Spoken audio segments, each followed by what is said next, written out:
Hey there, it's Carrie Rhodes here. Welcome back to my YouTube channel and episode 2 of my Stamp Set of the Month series for February 2023. I am featuring a super cute tiny stamp set, the Tiny Spring Friends. I'm going to be making a trifold slimline card and a little matching tag. This is the Tiny Spring Friends. They've got Easter images in here and spring images. So last week I focused on spring and made a pop-up card, and this week I'm focusing on Easter with these cute little people.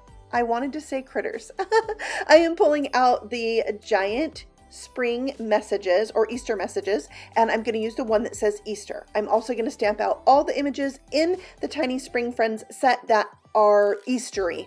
And there they are, ready to be colored up. I am going to be using some Copic markers. I went through and picked out a bunch so I'd have all the colors. I've listed them there, but I am going to change my RV42 to R83. So that's going to change, but I thought I would show you that in case you wanted to try any of these color combinations or try them together. I really liked the kind of soft pastel rainbowy type look I got. By the way, these images are just so easy to color because they're so tiny.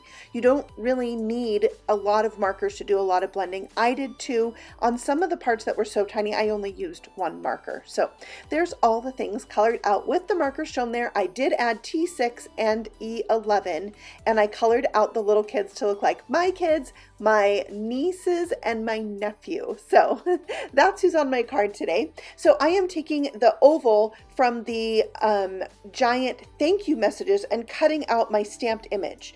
Then I'm going to take the scalloped part and cut a frame for it. So I'm going to show you everything die cut here because seeing all the things die cut makes me so happy. I die cut extra carrots, extra eggs, and extra flowers, and baskets and bunnies and chicks. It was so much fun. All right, so there is the scalloped circle there in a lavender color. Now we need to set to building the card. So this is the scalloped rectangle from the Slimline scalloped rectangle with hearts set, and then I've got my pieces I need for my card, 8 by 3, and then my smaller pieces are 4 1/4 by 3 inches, scored at 4 inches. I've got 2 of those that will create the flaps on the front of my card. Now I'm going to do a little bit of ink blending to create a sky in tumbled glass, and I'm having it kind of fade out to white.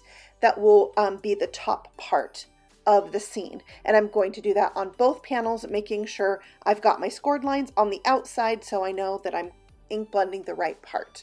I'm also using the Slimline Hillside Grassy border, yeah, something like that, and I'm going to do a little bit of ink blending on the top with Twisted Citron just to give it a little bit of a darker edge. And then I can almost never use that grassy hillside without this fence. It is so cute. So the wave of the fence matches the wave or the flow there of the grass, and they go together so perfectly. So I've cut mine to 8 inches. I'm going to put it across the bottom but not overlap my scored line. So I'm going to kind of fold on that to make sure I've got it right on the edge of that scored line.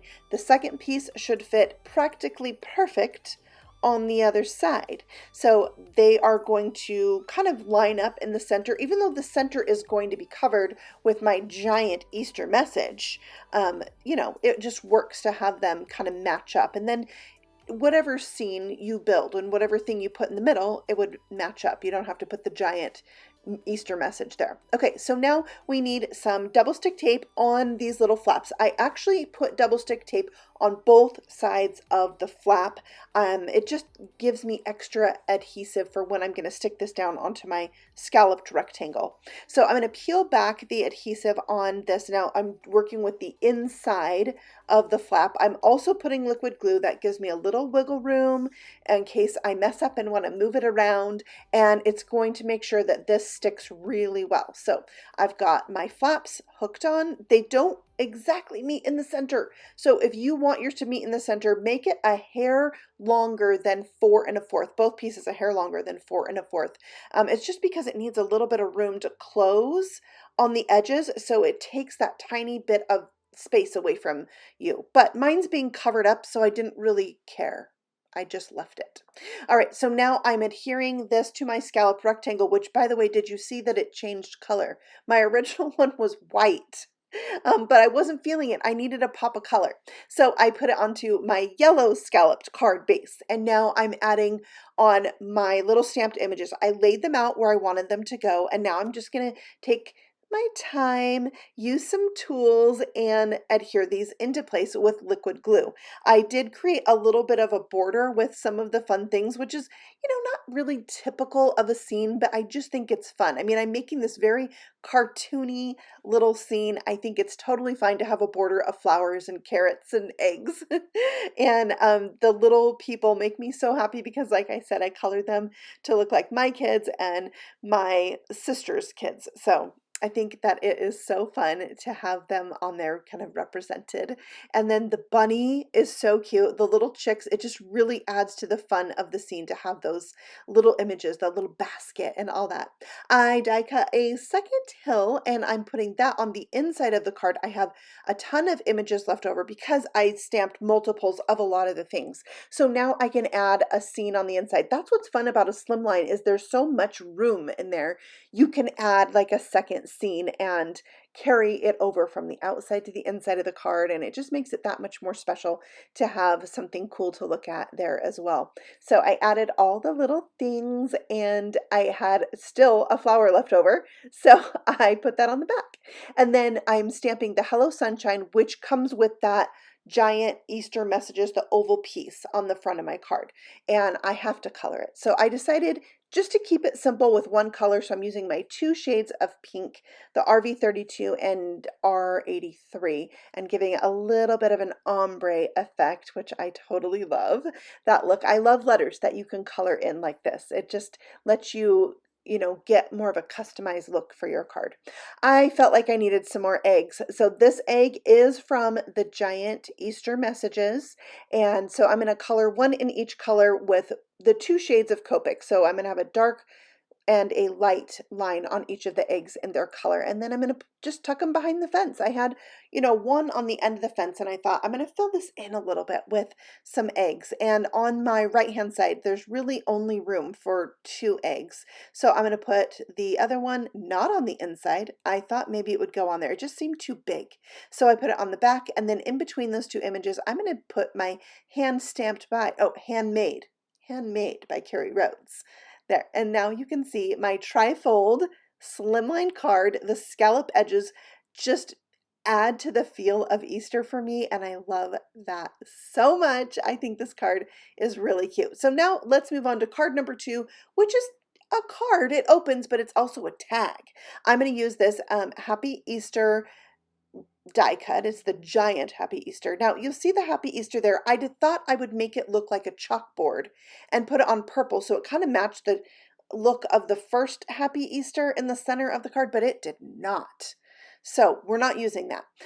But I have my scalloped piece. This was the piece I was originally going to use for the base of my card.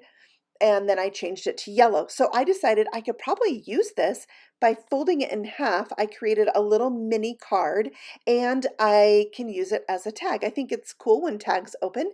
And so that's what I'm doing. And then you can see that you can use giant messages like the giant Happy Easter die cut or the giant Easter messages like I put on my slimline card with these tiny friends. I think it's just really cute. It's kind of backwards. Like normally our stamped images are big and our sentiments are small, and this is like reverse of that. So yeah, I don't know if you noticed on the sentiment on my card, when I stamped it and Copic colored it, there's one word on that says happy that was solid black. And so on my solid black sentiment, I added some white gel pen and it really made it look like a chalkboard, which is what gave me the idea to color this Happy Easter to look like a chalkboard. I don't like it. It looks too much like Halloween. And then I thought, I'll just put like a yellow one over the top. Still Halloween. So I'm not using that one. It just didn't go today. I can set it aside, maybe use it for something else in the future that, maybe I could come up with something to make it look Eastery, but not today. I needed a yellow one. So I just put a little bit of shading on there with my Copic markers, the same ones I used when coloring out my images.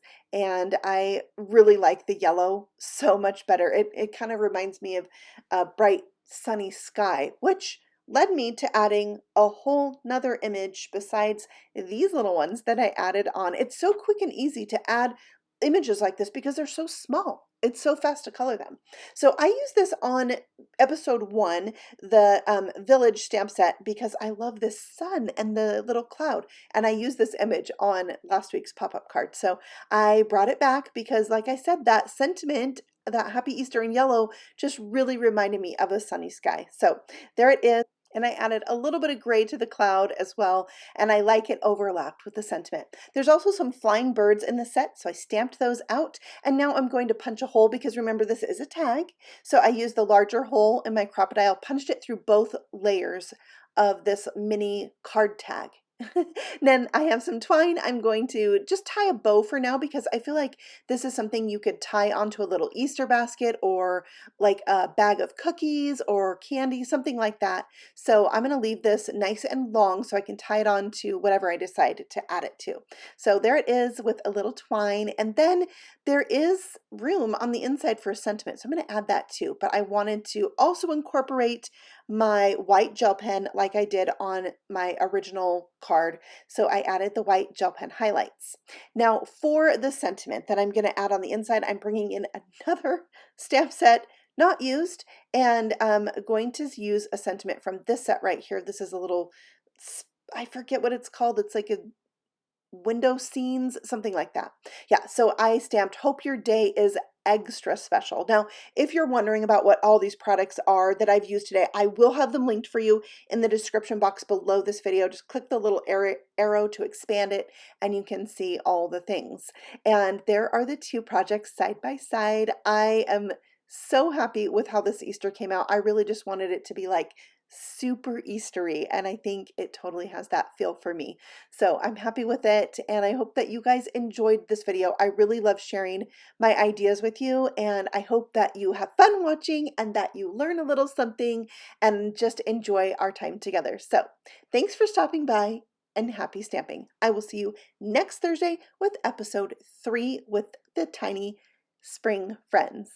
I'll see you then. Happy stamping. Bye.